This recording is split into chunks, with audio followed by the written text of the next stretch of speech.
All right. Well, yeah, again, thanks everybody for tuning in tonight. And so this is going to be the tale of a 3 months. Actually, I spent a total of 4 months down in Costa Rica, but 3 months of it, the beginning 3 months, was spent at this macaw breeding center.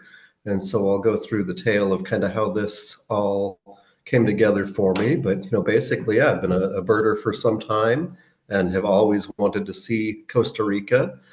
So in the fall of 2022, so about a year and a half ago, I was doing a short-term volunteer gig in Washington State up in the Cascade Mountains, counting raptors for Hawkwatch International at a site that they had run for 25 years, but the season I did ended up being the last, just largely due to some logistical issues and a very low population of birds flying through that area over the years. But I was out on that stint and realized I didn't really have anything lined up for afterward. So one of my crew members there was telling me about some of his experiences in Costa Rica, and I got to talking about how much I love parrots. And he said, "Well, I just happen to know of this organization in Costa Rica that's doing some neat work with them." And so he helped get me hooked up with them. And before I knew it, it was a kind of a very sudden decision to go down and spend just sort of picked 4 months as a length that I thought I could get away with and afford. And it was a really incredible experience. Definitely some ups and downs. I've got some issues with some of the things that were done and some of the ways that some things were handled. But overall, it was just an absolutely fascinating experience. And so, a quick little overview. I will begin by telling you a little bit about the area I was in Costa Rica, introduce you to the little town I stayed in. We'll talk about the birds themselves. And these birds, so the organization invested a lot in these, every individual bird, thousands upon thousands of dollars over the course of the ones we released. They ranged anywhere from 18 months to about 5 years old. And these birds do require quite a bit of daily care. So while I was at the center, there was a crew of 10 volunteers and a couple of paid employees who kept the whole thing running. But this is a year or so they've done. This was the third release of birds into the wild, so it's really not something that they're doing very often. It turns out to be a very logistically complicated process to get the government to sign off on the release, and it just really just sort of happened to come together that I was there at a period of time when they were able to do one of their releases. But it was a big deal, kind of the biggest event in the history of the organization. And so I'll talk a little bit about what that release was like, what we did to get the birds ready for it, and then some of the plans for monitoring what was going on after the release, which unfortunately was one of the weaker areas in terms of what had actually been planned and what we were able to accomplish. But here we go. So, yeah, so I live up in Marquette. I've lived my whole life in Michigan. And, upon putting this together, I was actually even, after coming home from Costa Rica, I didn't really quite register just how it's more or less due south of where I lived my whole life, just quite a bit farther south, a little bit closer to the equator. But in terms of the longitude, it's very similarly located. And so I actually flew out of Marquette to Chicago to Miami, then from there to San Jose, Costa Rica. So here's a quick shot out the window of my plane leaving Miami. I had made a couple of short trips to Canada years and years ago, but other than that, this was my first time outside of the US. So pretty exciting to be leaving land behind here in Florida and flying over the Caribbean. Just gorgeous views out my window that whole flight. And then arriving over Costa Rica, kind of cloudy and mountainous, and really cool views through that stretch of the flight as well. So I actually flew on Thanksgiving in November 2022. It just turned out that that was quite a bit cheaper to fly on Thanksgiving than anywhere surrounding it. So that's what I did. Flew into the San Jose International Airport right there toward the center of the country. And I really only spent about a day total in San Jose, but shortly after I landed, I was able to eventually get an Uber to my hostel. It was very interesting how confusing that was for everybody involved, even though the language barrier down there was not much of an issue. I speak a little bit of Spanish, but everybody I had any reason to interact with was pretty fluent in English. So that wasn't part of the confusion. I just was kind of taken aback that in such a big city, even, they didn't really have the concept of street addresses the way we're so used to. And so it was difficult trying to help my driver navigate to this hostel on a little side road somewhere near downtown. But eventually got there and went out and did a little bit of exploring the nightlife. This is at a really tasty Peruvian restaurant that I wandered to outside of my hostel. And the next morning, the hostel, it was like $8 for the night, which included breakfast and this incredible view.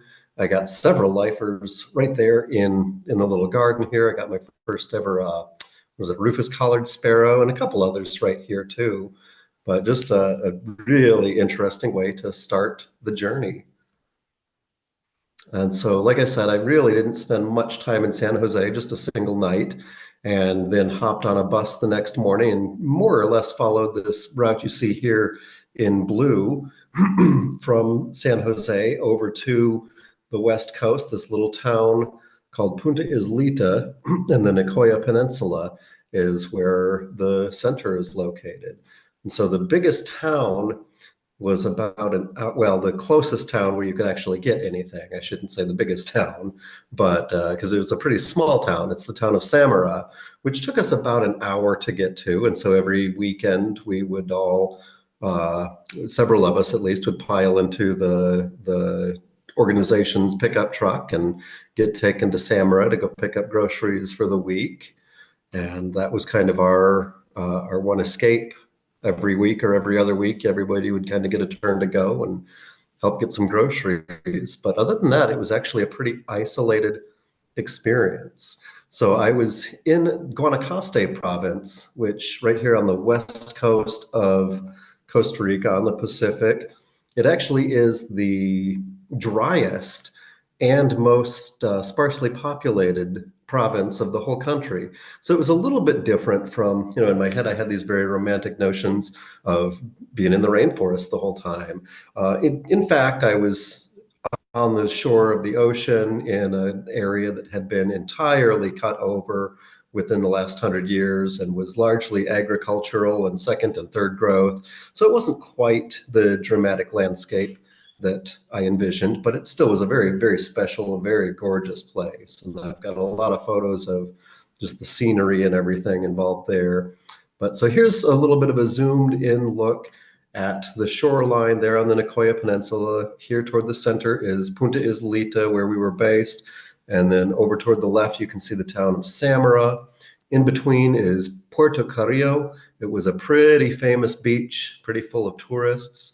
My favorite beach was actually a couple beaches to the east of the Islita beach. There was one called Corazalito, where I've got a couple photos coming up later, but that was my favorite. There were very rarely ever any people there. Really beautiful place. We one night got to see some sea turtles hatching and making their way to the ocean there.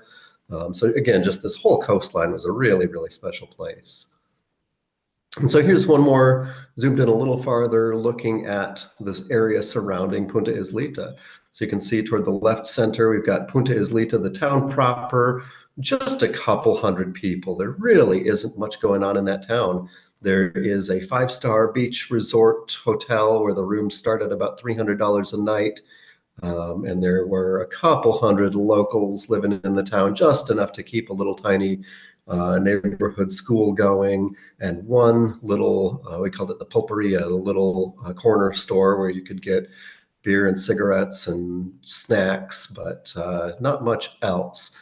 And then the actual site was up to the northwest of where the label of the town is. But it was a nice little, it took about 15 minutes to walk to a really, really fantastic beach from our site. And you can see Toward the middle of the map, there's a spot labeled Mirador. I've got a couple pictures. It just was a spot on the road where the view was incredible, especially at sunset. So I'll show you one or two from that spot here in a minute. But the town of Islita itself, they really kind of take pride on, despite being a very small, pretty rural town, they really kind of take pride on having a little bit of an art scene and being quite the town of creativity. And so there was all these little art installations throughout town. And this spiral motif here was kind of a recurring one that really, it was a special motif to the people of the region. And they used this, there were signs with this spiral design on it at the unofficial edges of town. And it kind of had this connotation of welcome home to the people who lived there. And I thought it was a really nice design, just very simplistic but meaningful. And so, like all small towns throughout Latin America, the church was really one of the central points of social life there. A very pretty little church just around the corner from the pulperia and right across the town from the soccer field and the school. And since I was there from Thanksgiving on for about 4 months, early in my stay there were some Christmas celebrations. So these are most of the students from the local school, and they were having a really good time putting on this parade. They really just kind of went back and forth over a couple 100-meter stretch of road several times, playing some, I guess they were some Christmas tunes, but nothing I really recognized. It was a little heavy on the drums for sure. But it was really cute getting to see just how excited the town was for the Christmas celebration. And like I said, the town is just very artistic. There's a little museum right next to the pulperia that is open sporadically throughout the week and really one of the main tourist draws in town. And lots of nice mosaics done throughout town. Here's another one that's on the wall of that museum. And this is on the wall of the school across the road from there. And this is just a residence a little ways down the road from the main part of town. They had quite the neat little art installation on their walls surrounding their compound. And here we see some more of those signs, just sort of welcoming visitors to Islita. And so here is a look from the beach right there at Islita Beach. And this big hump you see toward the center of the screen is the Islita that gives it its name. When the tides are high enough, this is cut off from the rest of the land by a little strip of water. And so it is a little island that forms from time to time. But here's the view from that Mirador spot up on the road. You can see front and center, there's, it's hard to tell that it's an island from this view, but there's the island at Islita Beach. And again, just absolutely gorgeous. So this is what I was seeing day in and day out for the whole 4 months. Really nice way to spend the winter compared to being in the snow. But actually, when I got there, this is kind of more how it looked. I got there right at the very tail end of the rainy season. Like my first 3 or 4 days, it rained more or less all day and was just nasty and gray and cloudy. And then really after those first several days, I don't think I got rained on again until late February when I went actually up to some cloud forest.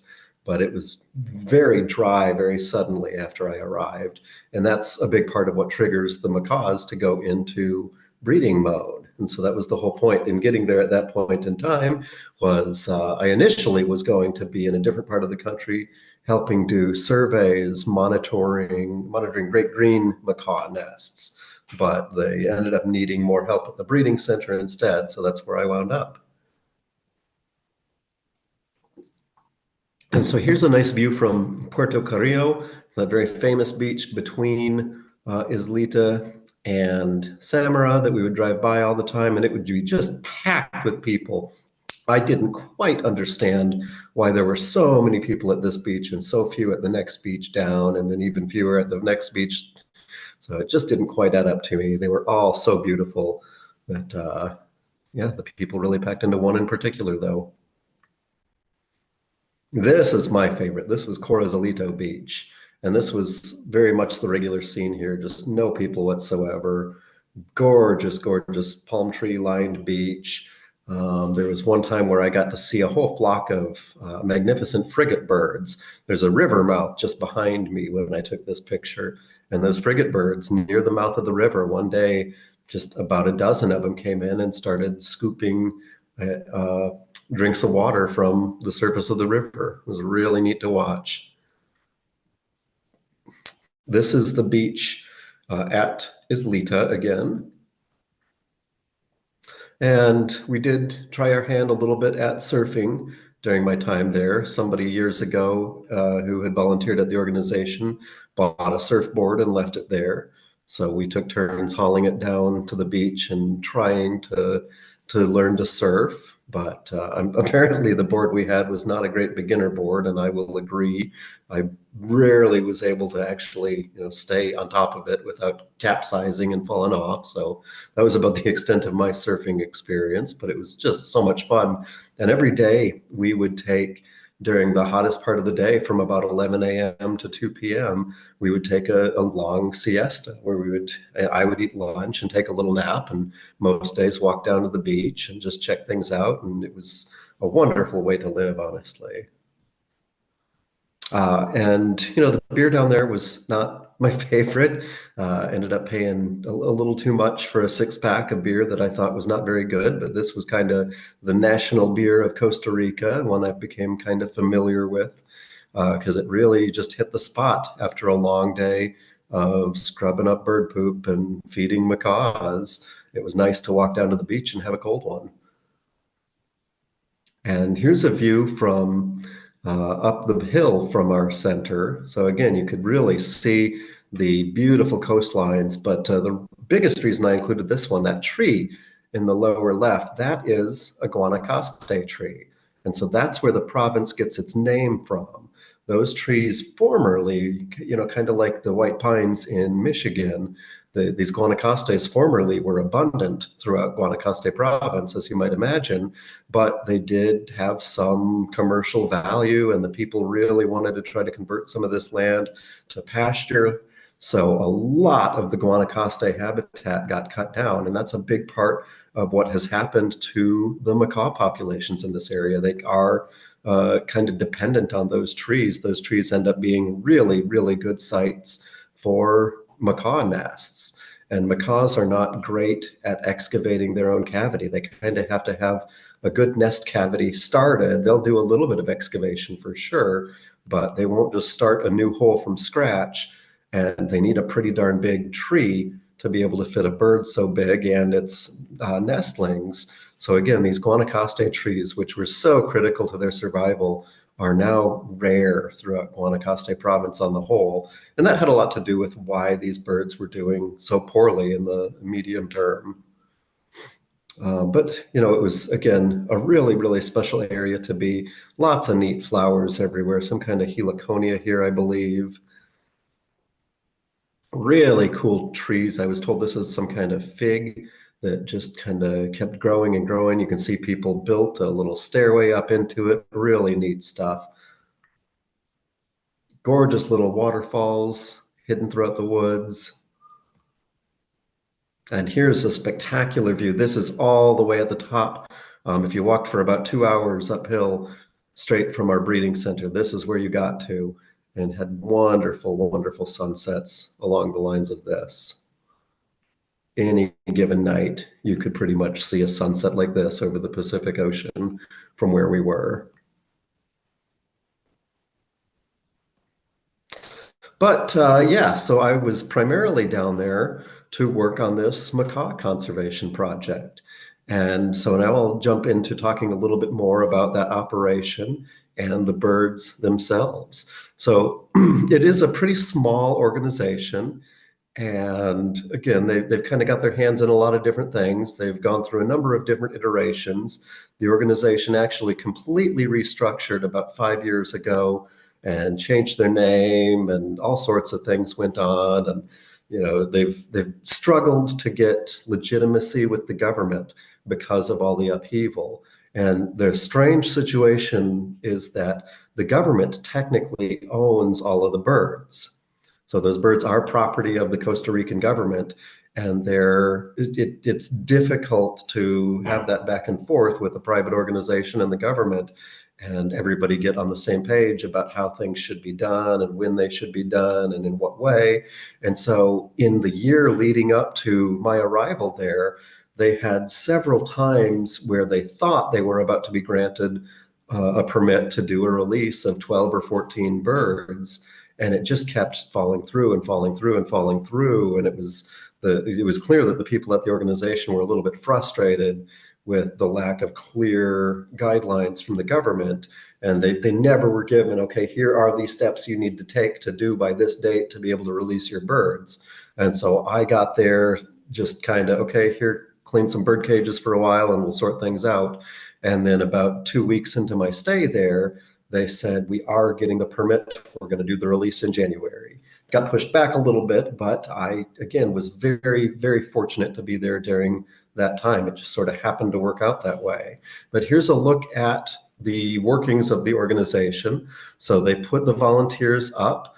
Yeah, the lodging was free. I had to pay my own airfare and my own food and everything. So it was actually, not a cheap way to see the country, but a really interesting project and a neat accommodation. This was the open air house. So these are in front, the 2 bedrooms in the main volunteer house. Behind me would be our shared kitchen.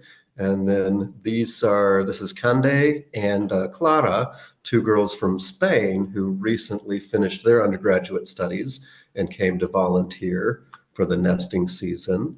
And this door here, this was where my bedroom is, marked with a nice long-tailed mannequin, which I did get to see several of those do a little bit of display dancing right there on site.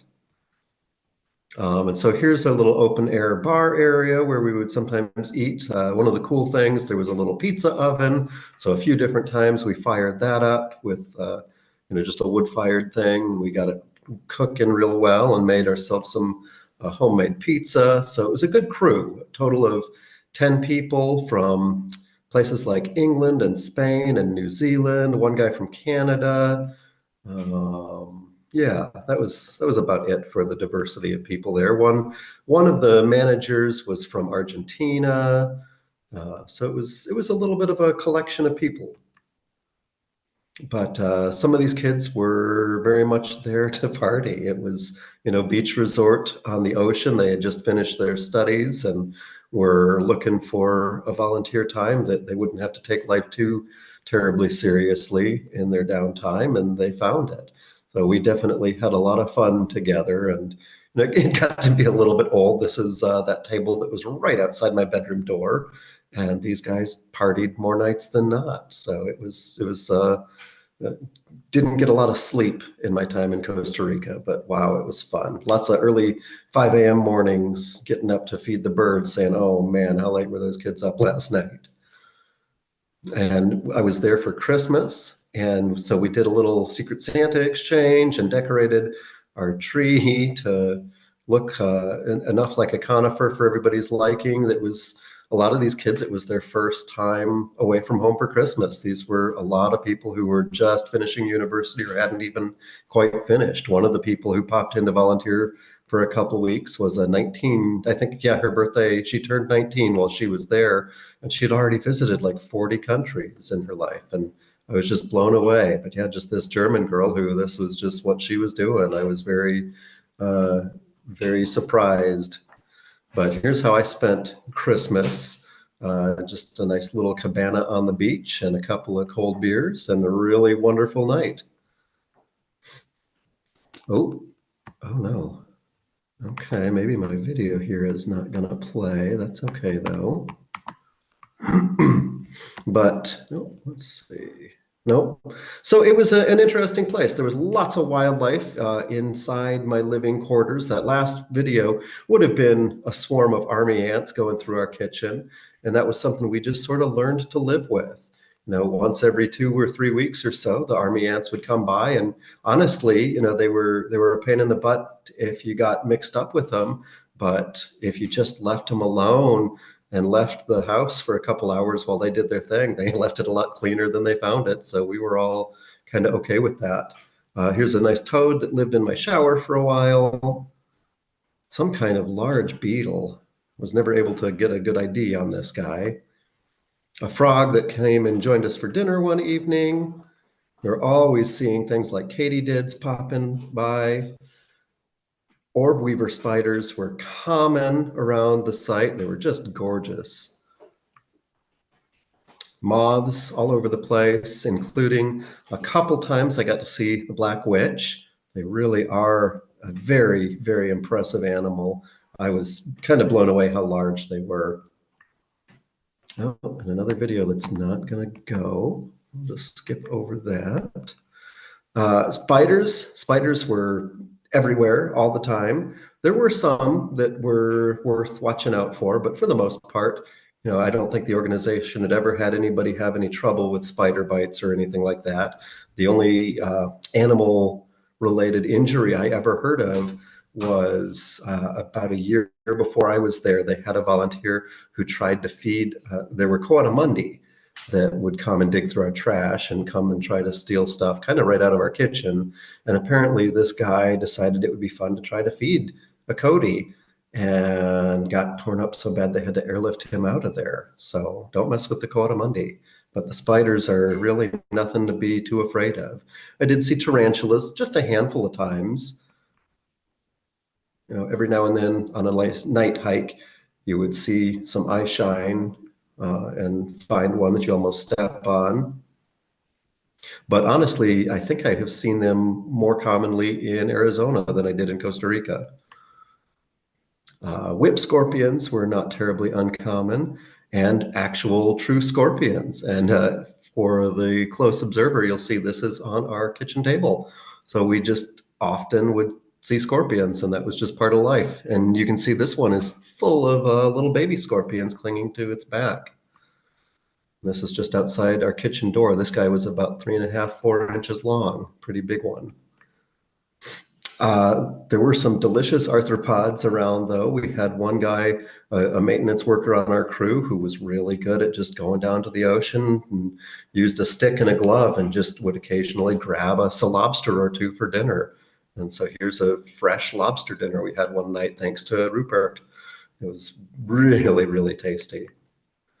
Iguanas were all over the place. They kept trying to steal the bird food. If we had bird feeders, and actually they were more after the water than the food, but there were some spots where we had feeders out and these guys would flock to them.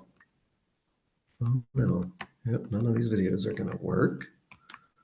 Okay, well, anyway, that was a video of a sea turtle recently hatched trying to make its way to the sea. And this is from that same night. We tried a little bit to kind of chase these. These are some wood storks that were really enjoying the sea turtle hatch. They were just feasting on baby sea turtles. And yeah, we tried to, some of us kind of tried to intervene and chase these guys off, but there was just, thousands of sea turtles and dozens of storks, and it just, the math, the way that works out evolutionarily, sea turtles lay a lot of eggs, and a lot of them do get picked off by wood storks, but some of them make it to adulthood, and there's just not much any of us could do other than sit back and just watch nature do its thing. This is the only full-grown sea turtle I ever got a chance to see. Neat little skeleton on the shore. Monkeys were surprisingly common. Capuchins were not terribly common, but I saw them. Here's a picture of one on a wire just off the site.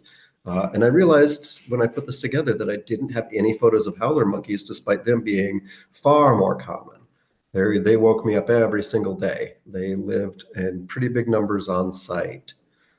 But I did get to do some birding, not nearly as much as I hoped, but some. So here's a bare-throated tiger heron that I saw one day while watching for macaws to fly over.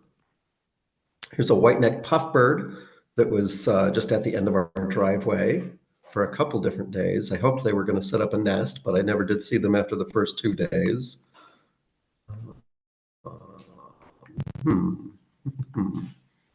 What is trying to load?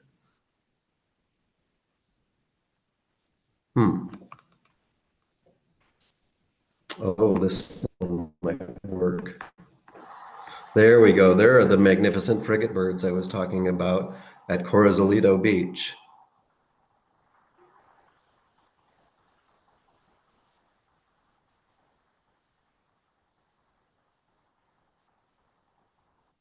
That was just so cool to see them. They were a bird that for years and years and years I hoped to see. But that was my life, or well, that instance in particular wasn't, but I saw about 3 or 4 before that day. I had never seen one until arriving in Islita.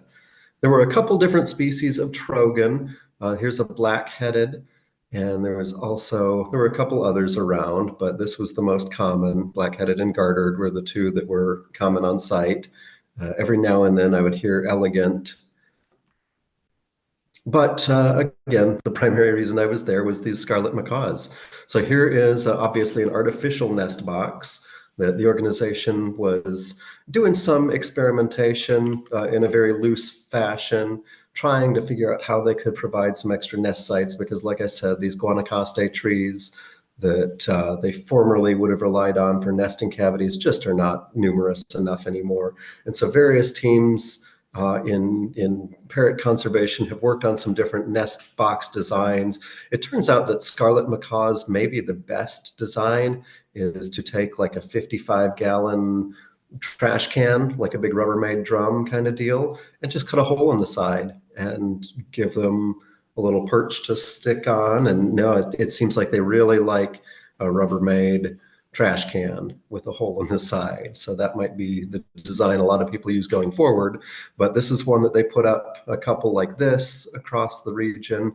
And this one was occupied successfully a couple years in a row.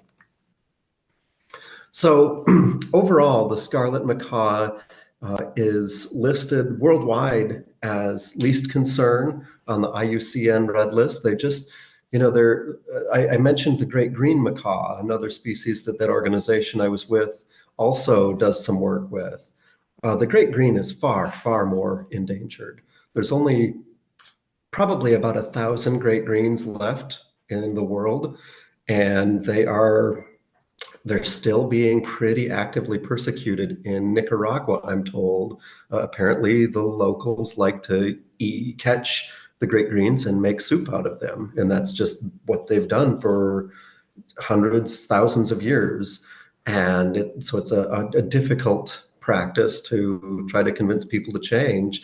But those birds are much, much more imperiled range-wide than the Scarlet Macaws. The Scarlet Macaws, they had been extirpated from the Nicoya Peninsula, and that's what this project was focused on, was just reestablishing that local population up and down the Nicoya Peninsula. So overall, there's probably between 20 and 50,000 Scarlet Macaws in the world. The northern subspecies, maybe only 2,000 or 3,000 left.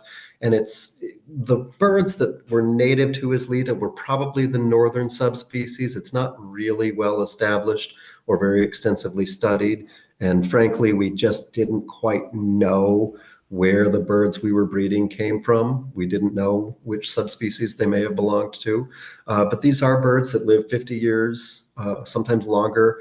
And so it is really, they've got a very low success at nesting rate over the course of their life. And so every individual counts pretty in the overall scheme of things. They're large birds, about 3 feet long, counting that big long tail, about 2 pounds, about the same size as a red-tailed hawk in terms of girth, wingspan, and weight. But yeah, overall, here's a look at their range. This more orange color throughout South America, that's that southern subspecies, probably about 20 to 50,000 birds living in that area. And then if we zoom in on their range in Costa Rica, they are pretty extensively found up and down the Pacific coast. And again, that's kind of still true to this day. It's mostly just this big hole in the Nicoya Peninsula that this organization I was working with was so concerned about. But you can see here's a pretty recent eBird map of sightings of Scarlet Macaws throughout Costa Rica. They just are not a rare bird overall. And you can see there's a little hint of red, a red dot from the Punta Islita area, indicating that within 30 days of when I took this screenshot, they had been verified there. You can see at the end of the Nicoya Peninsula, down in the southeastern portion of that peninsula, there are some other sightings, and that's a totally different population of birds. There's another separate effort doing some reintroduction down there. The two projects just are not at all coordinated with one another. They're doing things very differently in the two different places. I'm told that that effort in the southeast is doing things even less scientifically than you might hope, and that the birds are pretty much just free range pets, that they're very, very habituated to people, and they'll just come right up to people begging for food. And that's one of the things that we were trying very hard to avoid. And so I'll get into that in a minute, but part of our pre-release training was trying to teach these birds to stay away from people. So the birds that we released, there was a flock of 14 they were hoping to release, but one of them ended up breaking his leg in just a freak accident one night. And another one ended up catching a fungal infection. So two of the birds were kept back. They were moved to a separate aviary and kept back. But ultimately, 12 individuals were deemed ready to go for release and included on the government permit that we got. Out of those 12, there were several that we were pretty sure we knew their sex, but they never did any DNA sexing or anything. No efforts to confirm whether they were male or female. But these birds had all been raised in captivity, all bred right there on site. But again, because of the difficulty of getting the permits, we did have like 3 different cohorts of birds that were born across 3 different years that made up this group of 12. And one of them, one individual, her name was Babyface. She was the oldest of the group by a pretty good margin. They had attempted to include Babyface in a release about 3.5 years prior to my time there. Babyface had been part of a release group, but she never left. They found her trying to get back into a cage and trying to get water from another bird in one of the aviaries. And, these birds are fairly territorial. Babyface got attacked by the bird whose cage she was trying to enter. And, she's fine to this day. She's, as far as I know, still fine. But Babyface had an injury on her beak that made her very distinctive. Just a hole through the middle of her beak near her nares. From this incident. And so they recaptured her and kept her in captivity a couple of years longer. But by the time we were ready to release her, she and the biggest male, a guy named Flybird, had really bonded to one another, and they were trying to establish a nest. We had a nest in the flight aviary where these birds were being trained. We had a nest box to try to get them used to the idea of it. But Babyface and Flybird got way too territorial about it, so we did actually end up having to remove it. So clearly those birds were ready to start making a breeding attempt. It really does take these guys at least 3, if not 5 years before they're old enough to really even, before they're mature enough to try. But yeah, Babyface and Flybird were there. And let's see if this is going to work. Looks like it wants to.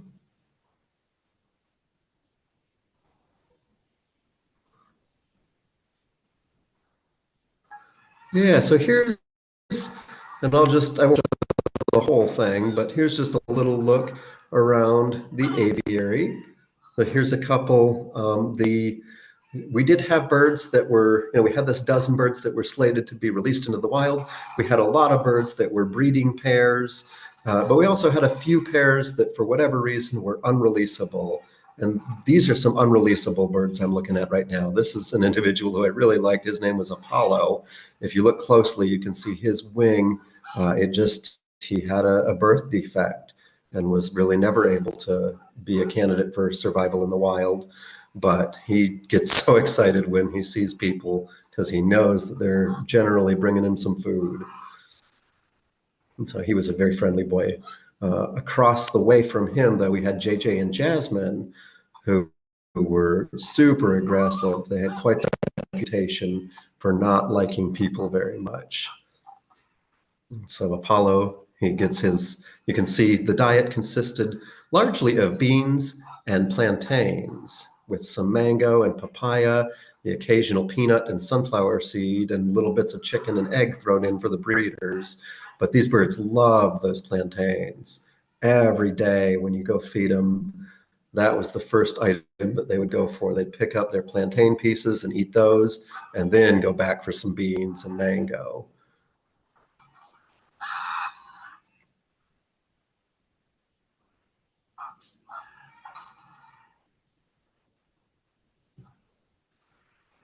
But this was a daily scene, twice a day. And the birds knew when we were coming. They had a very specific scream that they would only make when they knew people were on their way with food dishes. So, yep, here's JJ and Jasmine. Oh, no, there's JJ and Jasmine. And then this is Hello Bird and Fiat in this cage. And then there's Colada in the one on the right. The one due ahead, though, that I'm walking toward now, and I'll walk into there in just a moment, but well, there's Colada all by herself. This big structure is the flight aviary, where we kept the birds that were being trained for release.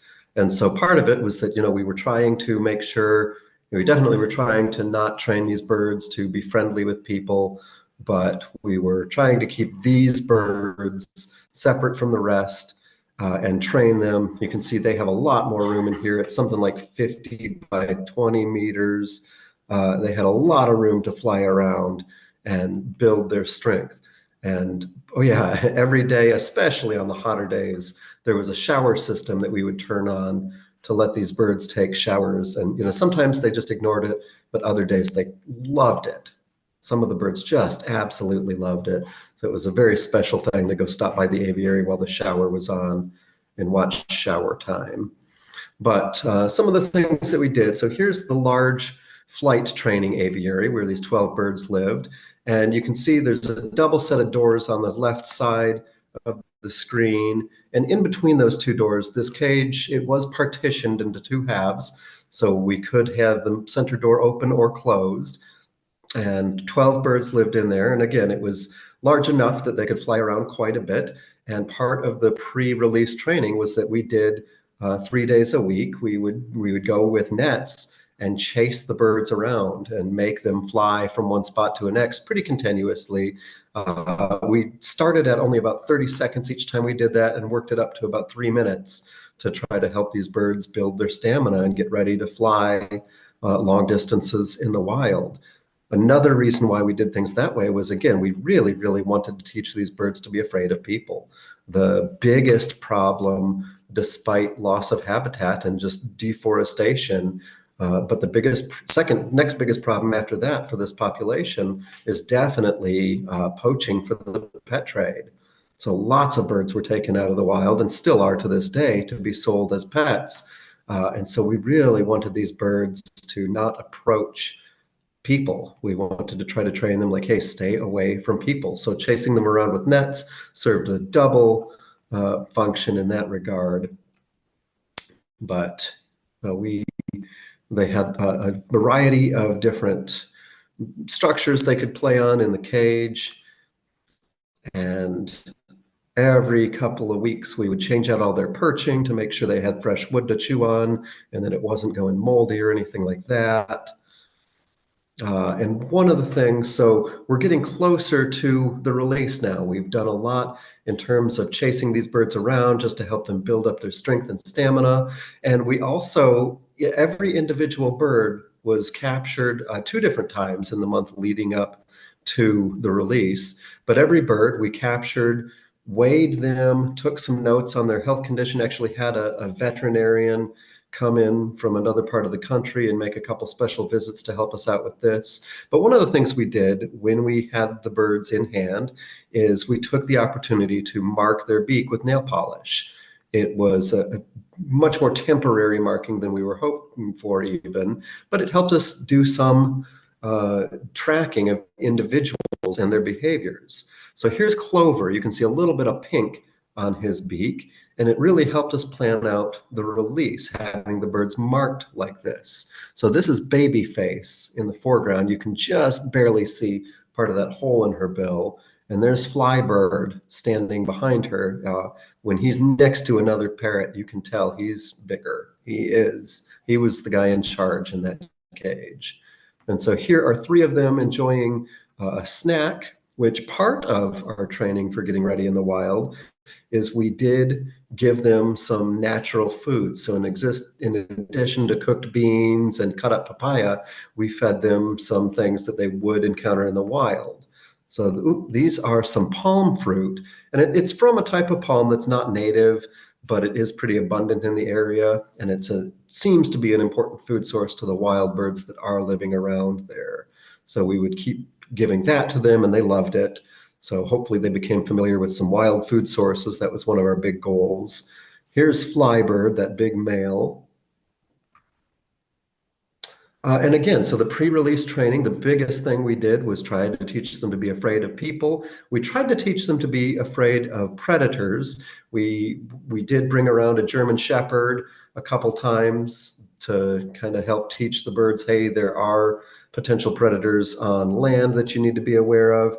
And we did run a model of a snake through the aviary to show them, hey, be afraid of snakes. We also did, it didn't work out very well, but we did some whistle training where we would blow a whistle to try to condition the birds, to teach them that when they hear that whistle, that means food is available. The idea being that when they're released, we can blow a whistle and that they'll come back, and we'll kind of have some control over what they do after the release. It turns out it just didn't really work. But the behavior assessment, here's Babyface eating some palm fruit. But here we go. The behavior assessment was by far the most scientific part of what we did. We tried for a month leading up to this to score these birds individually. So it helped to have the marks on their beaks because we did some targeted observation of the birds in order to figure out how well prepared they were for life in the wild as part of a cohesive wild flock. And so this is a rubric that came from a different publication, but we made use of pretty much the same thing and tried to give each bird a score quantitatively based on how ready they are for social life in the wild as an adult macaw. There were a lot of 27 different behaviors in the end that we ended up giving scores to and trying to track. It ended up being a mess and didn't really contribute to anything that we did differently, but it was neat to think about how we could do this better in the future. And so again, we put together a big spreadsheet where every individual bird, we would keep track of every behavior that they did over a certain time period. As you might imagine, it was not an easy thing to do.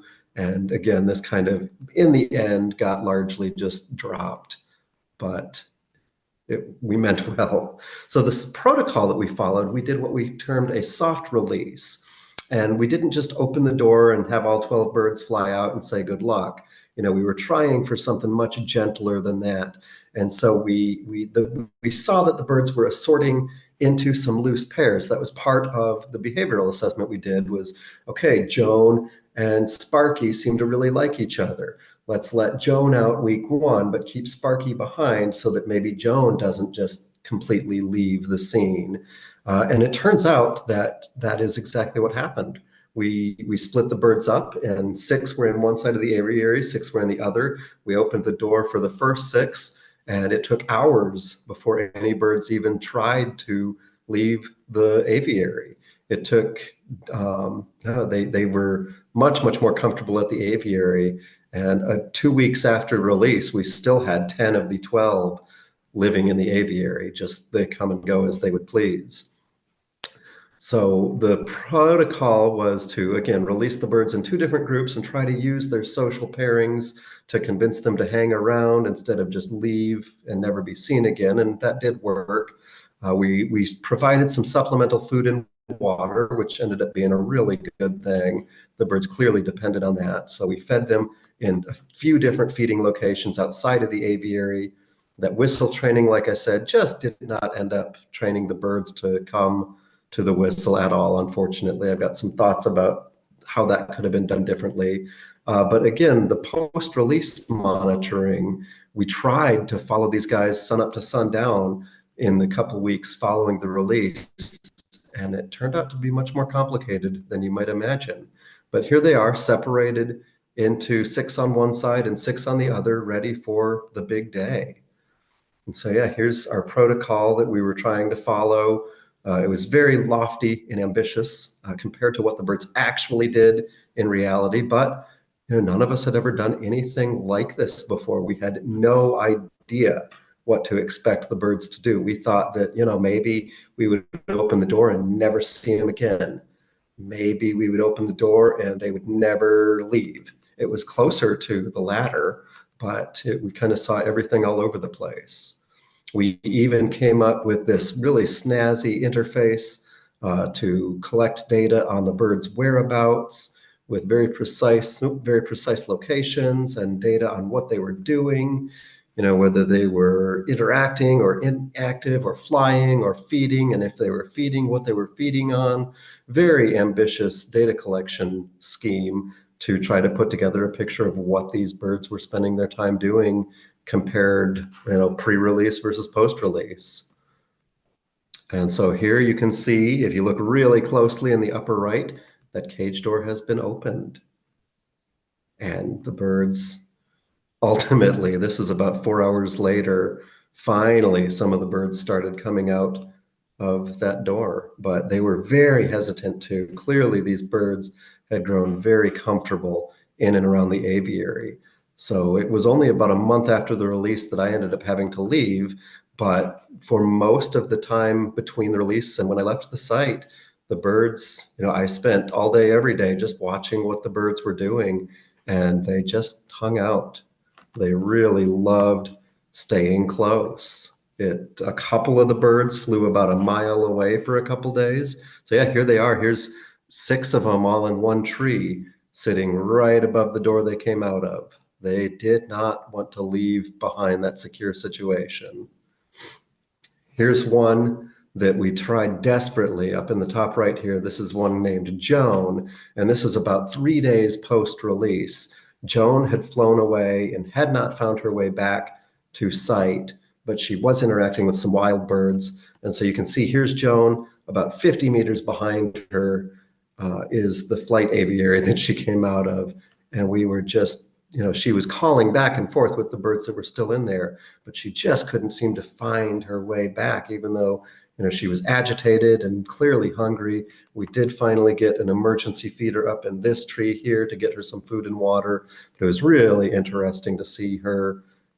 I try not to anthropomorphize birds too much, but it really seemed like she was just sort of lost and confused and trying to figure out how to get back and a little bit overwhelmed. There we go. But yeah, the birds spent a lot of time post-release, just still very reliant on that cage that they had come out of, and often returning for food and water that we provided. Like I said, they just didn't really want to go anywhere. Oh man, that's too bad that these videos are.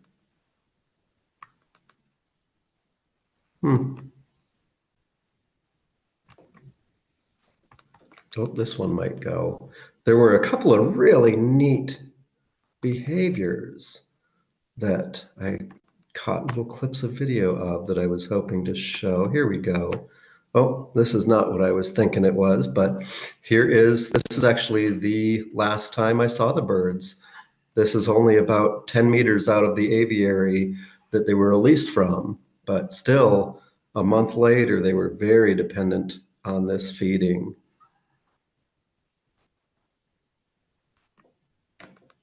And oh man, yeah, unfortunately, due to my videos not working, things just sort of fizzled out, but that is kind of the end of what I've got.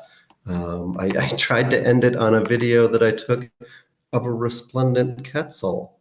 I did get, after my time at the breeding center, I did get to tour some other parts of the country. And of course, the very first thing I did once I got the freedom to wander the country is I went right to the Monteverde area, to where the best spots for resplendent quetzal in the whole country are.